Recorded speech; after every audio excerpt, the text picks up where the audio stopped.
नमस्कार।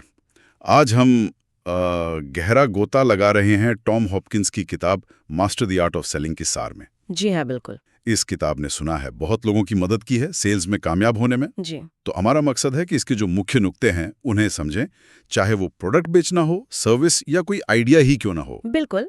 और Tom Hopkins खुद मतलब एक कमाल की कहानी है। एक आम सेल्स पर्सन से करोड़पति सेल्स गुरु तक का उनका सफर। हाँ, सुना है मैंने भी। 1 साल में 365 घर बेचे, ये तो कमाल ही है। जी। और उनकी किताब सिर्फ बेचने के तरीके नहीं बताती, ये आप समझिए इंसान के व्यवहार और बातचीत को समझने की गाइड है। अच्छा। तो सबसे पहली बात क्या पकड़ें इसमें से? पहली और सबसे जरूरी बात, हॉपकिंस मानते थे कि बिक्री एक कला है, कोई जोर जबरदस्ती नहीं। कला है मतलब कैसे? मतलब ये कि आप ग्राहक की जरूरत को, उसकी तकलीफ को समझें गहराई से, और फिर अपना प्रोडक्ट या सर्विस एक समाधान की तरह पेश करें। सिर्फ यूं ही नहीं कि ये ले लो। जरूरत समझना, समाधान देना, ठीक है। उनका मानना था कि सेल्स एक बहुत ही सम्मानित काम है अगर इसे सही तरीके से, ईमानदारी से किया जाए। और एक और दिलचस्प बात जो मैंने पढ़ी थी कि लोग ना भावनाओं से खरीदते हैं और बाद में दिमाग से, तर्क से उसे सही ठहराते हैं। हाँ, ये बहुत बड़ा पॉइंट है। बिल्कुल। तो इसका मतलब है कि हमें फायदों पर ज्यादा जोर देना चाहिए बनिस्बत फीचर्स के, ऐसा? एकदम सही। क्योंकि फायदे जो हैं वो सीधे ग्राहक की फीलिंग्स से, उसकी चाहतों से जुड़ते हैं। फीचर्स तो बस तथ्य हैं। कोई उदाहरण है इसका किताब में? हाँ, जैसे वो एसी वाला उदाहरण है।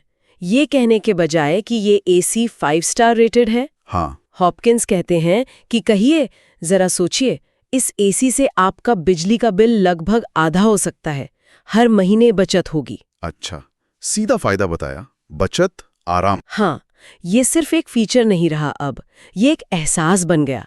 ग्राहक वो एहसास खरीदता है, वो अनुभव, वो राहत। ये मानसिकता वाले हिस्से से भी जुड़ता है ना, कि एक सफल सेलर की सोच कैसी होनी चाहिए।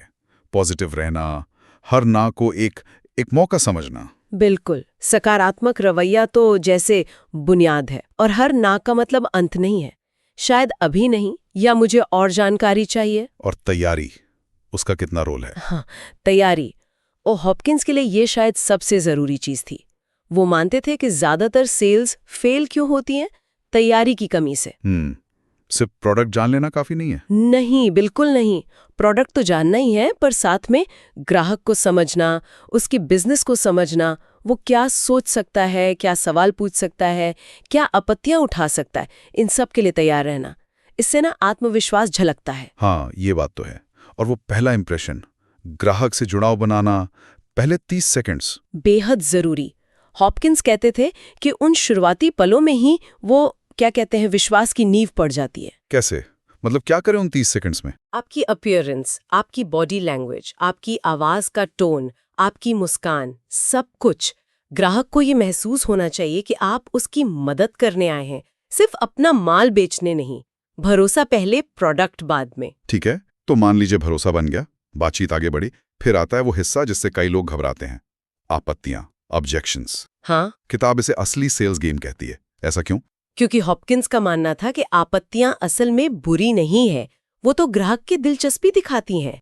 अगर कोई सवाल उठा रहा है, मतलब वो सोच रहा है, वो इंगेज्ड है। अच्छा, ये तो उल्टा नजरिया है। हाँ, आपत्ति अक्सर डर की वजह से होती है, या जानकारी की कमी से, या शायद भरोसा अभी पूरी तरह बना नहीं है। तो हैंडल कैसे करें? जैसे कोई कहे ये महंगा है, ये तो आम है। बहुत आम है।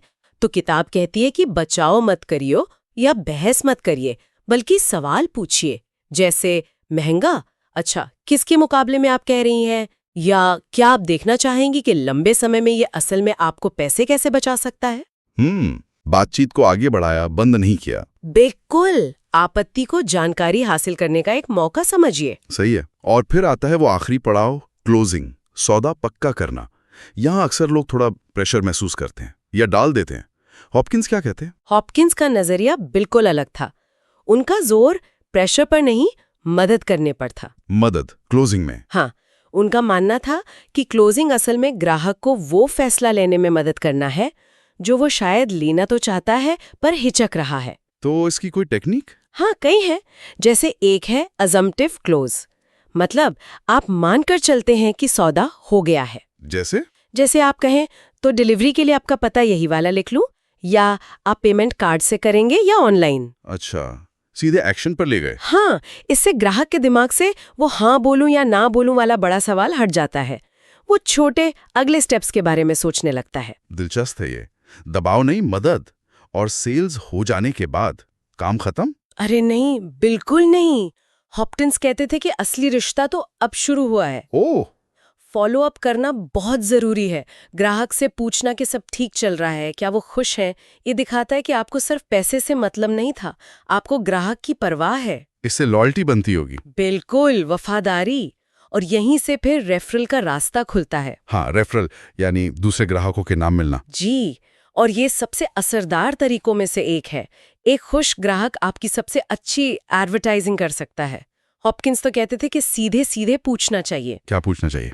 कि क्या आप किसी और को जानते हैं जिन्हें हमारी सर्विस या प्रोडक्ट से ऐसा ही फायदा हो सकता है। ज्यादातर लोग खुशी खुशी बताते हैं अगर वो संतुष्ट हों।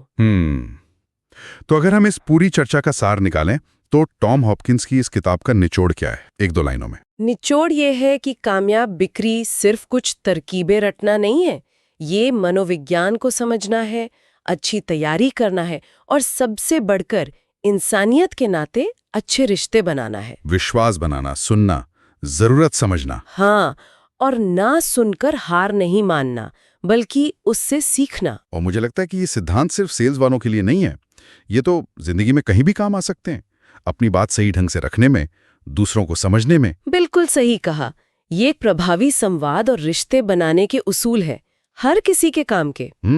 और जाते जाते एक सवाल शायद हम सोचने के लिए छोड़ सकते हैं। हाँ। कि हम इन बिक्री की तकनीकों को या कहें कि इन मनोवैज्ञानिक सिद्धांतों को अपनी रोजमर्रा की जिंदगी में कैसे इस्तेमाल कर सकते हैं, अपने रिश्तों में, अपने आइडियाज को बेहतर ढंग से समझाने में, बिना कुछ बेचे हुए भी। अच्छा पॉइंट है, सोचने वाली बात है। बिना कुछ बेचे, बेचने की कला का इस्तेमाल। हाँ, कुछ ऐसा